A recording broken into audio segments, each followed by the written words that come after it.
আসসালামু আলাইকুম ওয়ারাহমাতুল্লাহ। প্রিয় দর্শক, আশা করি আপনারা সকলেই অনেক ভালো আছেন।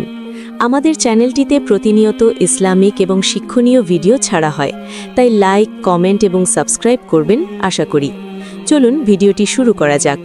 প্রিয় বন্ধুরা, ঘুমানোর পর মানুষের রুহু বা আত্মা কোথায় চলে যায় এবং কি করে? যখন ঘুম থেকে ওঠার সময় হয়, তখন আবার কিভাবে দেহের মধ্যে রুহু ফিরে আসে? আপনি যখন গভীর নিদ্রায় থাকেন, তখন আপনার মাথার কাছে একজন ফেরেশতা আপনার সাথে কি করে? মহান আল্লাহ রাব্বুল আলামিন এই পৃথিবীতে মানব সৃষ্টির পাশাপাশি তাদের জন্য বিভিন্ন কর্ম নির্ধারণ করেছেন এবং তাদের কর্মের ক্লান্তি দূর করে পুনরায় নতুন উদ্যমে কাজ শুরু করার জন্য ঘুম নির্ধারণ করেছেন।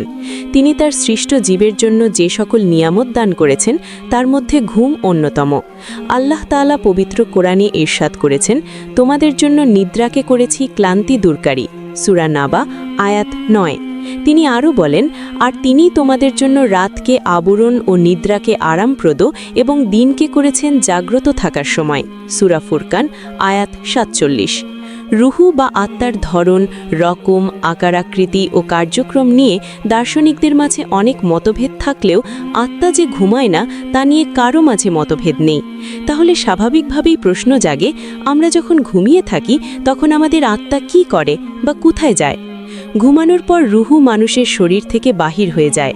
এটা কোরআনের আয়াত দ্বারা প্রমাণিত। পবিত্র কোরআনে বর্ণিত হয়েছে, আল্লাহ মহান সকল জীবসমূহের প্রাণ হরণ করেন তাদের মৃত্যুর সময় এবং যারা মরেনি তাদের নিদ্রার সময়। তারপর যার জন্য তিনি মৃত্যুর ফায়সালা করেন তার প্রাণ তিনি রেখে দেন এবং অন্যগুলো ফিরিয়ে দেন একটি নির্দিষ্ট সময় পর। নিশ্চয়ই এতে চিন্তাশীল কওমের জন্য অনেক নিদর্শন রয়েছে। সূরা জুমার আয়াত 42।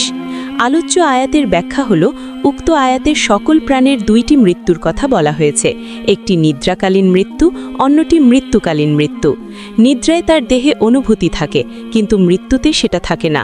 উভয় অবস্থায় প্রাণ মহান আল্লাহের কাছে চলে যায় এবং প্রাণীদের প্রাণ সর্ব অবস্থায় ও সর্বক্ষণই আল্লাহ তাআলার আওতাধীন। তার যখন ইচ্ছা তা হরণ করতে পারেন এবং যখন ইচ্ছা ফিরিয়ে দিতে পারেন। মহান আল্লাহের এই কুদরত প্রত্যেক প্রাণী প্রত্যহ দেখে এবং তা অনুভব করে। নিদ্রার সময় প্রাণ আল্লাহ তাআলার করাত্বে চলে যায় এবং ফিরিয়ে দেওয়ার পর জাগ্রত হয়। অবশেষে এমন এক সময় আসবে যখন তা সম্পূর্ণ করাত্ব হয়ে যাবে, তখন ফিরে পাওয়া যাবে না।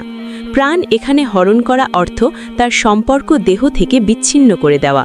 কখনো কখনো বাহ্যিক এবং অভ্যন্তরীণ সব দিক থেকে বিচ্ছিন্ন করে দেওয়া হয়, আর এরই নাম মৃত্যু। আবার কখনো শুধু বাহ্যিকভাবে বিচ্ছিন্ন করা হয়। এর ফলে কেবল বাহ্যিকভাবে জীবনের লক্ষণ, চেতনা এবং ইচ্ছাভিত্তিক নড়াচড়ার শক্তি বিচ্ছিন্ন করে দেওয়া হয়। ফলে সে শ্বাস গ্রহণ করে এবং জীবিত থাকে। আব্দুল্লাহ ইবনে আমর রাদিয়াল্লাহু থেকে বর্ণিত, তিনি বলেন, মানুষ ঘুমালে তার আত্মা আকাশে চলে যায় এবং তাকে আল্লাহের অর্শের কাছে সিজদা করার নির্দেশ দেওয়া হয়। যে ব্যক্তি পবিত্র অবস্থায় ঘুমায় তার আত্মা আল্লাহের অর্শের কাছেই সিজদা করে, আর যে ব্যক্তি অপবিত্র ছিল তার আত্মা অর্শ থেকে দূরে সিজদা করে। এজন্য রাসূল সাল্লাল্লাহু আলাইহি ওয়াসাল্লাম বলেছেন, যখন তোমাদের কেউ ঘুমানোর জন্য তার বিছানায় যায়, তখন সে যেন তার জামা কাপড় দিয়ে বিছানাটা ভালো করে পরিষ্কার করে, কারণ সে জানে না যে তার অনুপস্থিতিতে বিছানার ওপর পীড়াদায়ক কোনো কিছু ছিল কিনা। তারপর সে এই দোয়া পাঠ করবে, হে আল্লাহ, আপনার নামে আমার শরীরটা বিছানায় রাখলাম এবং আপনারই অনুগ্রহে আমি পুনরায় জাগ্রত হব।